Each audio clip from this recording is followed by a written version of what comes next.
নমস্কার বন্ধুরা, আমরা দেখতে যাচ্ছি পাগলা গারদ। রাঁচিতে আসব আর পাগলা গারদ দেখব না, এটা কি হয় নাকি?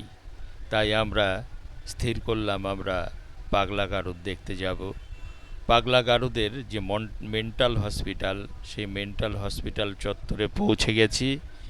দেখুন, এখান থেকে শুরু হয়ে গেছে মেন্টাল হসপিটালের এরিয়া, বৃহৎ এরিয়া। আর এই হসপিটালটি কিন্তু একটি কেন্দ্রীয় সরকারের সংস্থা, কেন্দ্রীয় সরকার দ্বারা নিয়ন্ত্রিত হয় এই হসপিটালটি।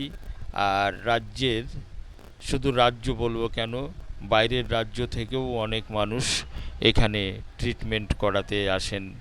আমরা পৌঁছে গেছি মূল হসপিটালের দিকে। মূল হসপিটাল বলতে যেখানে আউটডোর রয়েছে, সেই আউটডোরের দিকে।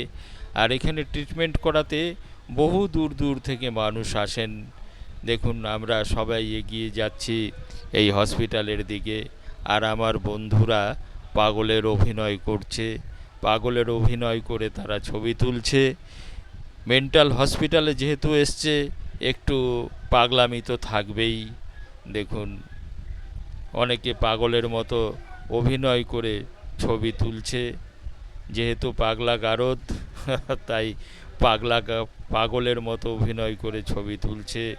আর চত্বরটা কিন্তু খুব বৃহৎ এবং খুব সুন্দর।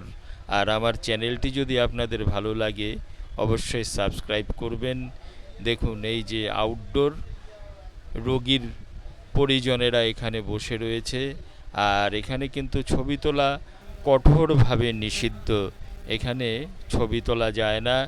এখানকার সিকিউরিটিরা বলে দিচ্ছেন, ক্যামেরা এবং মোবাইল থাকলে সঙ্গে সঙ্গে পকেটে ঢুকিয়ে নিতে।